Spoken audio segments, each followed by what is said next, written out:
Right now on ABC 10 News at 4 o'clock, another heat wave hit San Diego County, bringing triple-digit temperatures to the mountains and the deserts. Why this one is more dangerous than the warm weather we had last week. And teams begin a new effort to get San Diegans off the street and into shelters.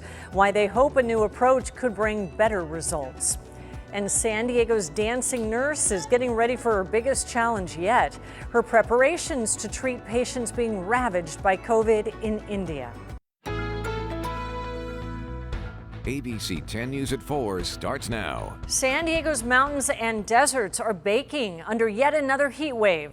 Temperatures are well into the triple digits in some areas. Good afternoon. I'm Kimberly Hunt. And this heat wave brings a challenge a little different from last week's. We have team coverage for you on the impact, and we start with ABC 10 News reporter Rachel Bianco. She is live in Mission Bay. Rachel, people are flocking there for a little relief right now.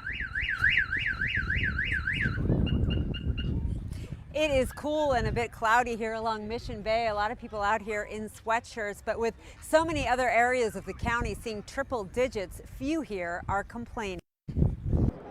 The marine layer is providing some much needed relief for people living in the East County. Bea and Steve Mann brought their grandson Chase to check out Mission Bay's new park. Their home in El Cajon is much warmer. It has been humid because my hair gets real curly in the humidity, so I have my hat on. Usually the humidity doesn't hit until around August. Humidity is supposed to increase Tuesday and last until Thursday. An excessive heat warning is already in effect for the mountains and deserts. Here we go. Back up and running. The hot weather is keeping air conditioning technicians busy. Philo Mittman says ASI Hastings is doing its best to keep up with the calls. When these heat waves come, we have the people who haven't used it and haven't done their services, so they're trying it for the first time, so our call volume goes through the roof, and we end up getting backlogged quite a bit. Mittman says part of that volume is due to the pandemic. And everyone's been stuck working from home. They're actually using their equipment much more than before, so they're addressing these problems that they put on the back burner for so long. Now that their home office is in their home, everyone's proactive about getting the quality air. And for those who don't have AC, the coast will be the cool spot this week, even chilly to some. We thought it was going to be a beach day. It didn't really turn out that way. Initially, the California ISO hinted that another flex alert might be possible today, but then late last night said that supplies will meet demand. Reporting live along Mission Bay, Rachel Bianco, ABC 10 News. Enjoying the weather back there at Mission Bay. Thank you, Rachel. ABC 10 News meteorologist Angelica Campos is tracking the conditions to see how long this muggy heat will last. Angelica. Hi, Kim. Well, the worst of the heat is going to be subsiding just a little bit tonight, and that is how long the excessive heat warning is going to be, until 9 p.m. But even though temperatures will be dropping 5 to 10 degrees as we go into tomorrow is when that moisture will be on the rise. Right now, you can see the difference at the coast in Del Mar, 66 versus 95 degrees in Julian. Clearly, the worst of the heat is over the mountains and deserts, the areas under the excessive heat warning. And it's actually not that humid. It's very dry in the mountains. As you get over towards Ramona, Escondido is a little bit more muggy, but moisture is going to be increasing. We're going to be tracking monsoonal moisture and even the possibility of thunderstorms starting tomorrow. That chance will continue through later this week. We'll have much more in your 7-day forecast. And we'll see you then. Thank you. Happening tonight, the county's Human Relations Commission will be meeting about the tortilla throwing incident at a local high school basketball game. More than a week ago, some supporters of Coronado High threw tortillas at Orange Glen's predominantly Latino team after the championship. The Coronado coach was later fired. The man who brought the tortillas told ABC 10 News that the tortillas were meant to be a celebration. It's a tradition they had at his college, UC Santa Barbara. The meeting starts at 5 o'clock tonight on Zoom. We have a reporter at the meeting. We'll have a live report on ABC 10 News at 5 o'clock. Happening right now, teams are working their way through San Diego, reaching out to the homeless. It's part of a new effort to get people off the streets and into housing. ABC 10 News reporter Marie Cornell looks at what makes this different from other attempts to solve the city's homeless crisis. There are a number of reasons why people end up on the streets, from those that are dealing with evictions and those who are dealing with mental health issues. With this specific outreach, these teams are taking a one-on-one approach to help get these people the help they need. Because the idea is to kind of track what we're doing right now while we're doing this. Dozens of teams made up of different nonprofit agencies gathered together before they hit the streets. Their mission to reach out to those who are homeless in downtown San Diego. This is in response to the growing concerns over homeless encampments on city streets. Hanan Scraper is with the nonprofit People Assisting the Homeless, or PATH.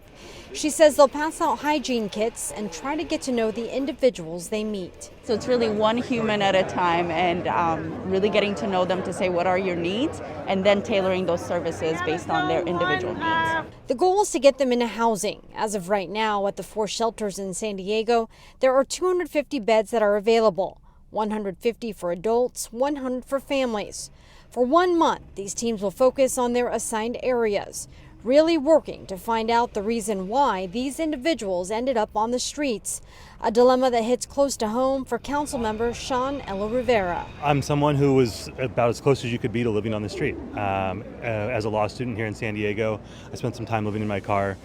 When I was in middle school, my family went through some tough times, and a hotel room or family members' couches were really the only thing standing between us and the street. He says the challenge will be getting the trust to help get these individuals the help they need. At the end of the day, these are our neighbors, these are our family members, these are our friends, and they're in a tough moment. And if we lean in as a community to lift them up, we can solve homelessness.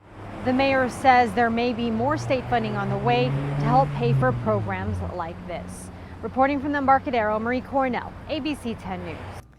The search and rescue team is still hoping to find survivors after last week's tragic building collapse in Miami. An 11th body was just found late this afternoon in the wreckage of the high-rise condo. It's the second person found today. 150 people are still unaccounted for. Investigations are underway into what caused the collapse and if anything should have been done to prevent it. There are already 2 lawsuits filed. A South Bay family has to abandon their home after a fire spread inside this afternoon. It happened around 1 o'clock in San Ysidro. Crews were still pouring water on the flames when the ABC 10 News breaking news tracker arrived. Firefighters believe the fire started near a shed and then in the top floor attic of the house. 4 adults and 2 children live there. They were able to escape. The Red Cross is helping with living arrangements. Investigators are checking into what started the fire. The news feed starts with the hope that coronavirus vaccines could provide years of protection. A new report found that Pfizer and Moderna's vaccines created an immune reaction that could protect against coronavirus for years. Now, this could mean that people will not need booster shots in the future. And the U.S. today is shipping Pfizer vaccines to other countries, 2 million doses alone going to Peru today. President Biden promised to donate millions of doses abroad to help with vaccine rollout. For parents who do not want to receive the advanced child tax credit, today is the deadline to opt out. The tax credit payments would begin July 15th. You can check eligibility on the IRS's website. More states are either closing youth detention centers or considering it. States have seen between a 50 and 60% drop in incarcerated youth since 2000. That's according to the Juvenile Law Center. In New Hampshire, for example, fewer than 20 children are currently housed on a campus built for 140. I think that we're increasingly recognizing that incarceration, locking kids up, does not promote public safety. It harms youth, and it's incredibly costly. Cost is even more of an issue right now as states pay to keep these nearly empty facilities running. Last month, the Biden administration proposed more funding for the country's youth justice budget. It would go from $360 million to nearly $800 million. $100 million would specifically go towards efforts to close detention facilities and invest in community programs. It means that we need to be thinking about investing in mental health services in our communities, making sure that kids have good access, the best access to physical health resources that they might need. And importantly, thinking about school, right? It's not just after school activities. It's thinking about what's happening to kids during the school day, keeping them in school, making sure that we are giving them every opportunity to succeed. She also points to the growing number of abuse allegations against youth detention centers, which can harm both mental and physical health for kids.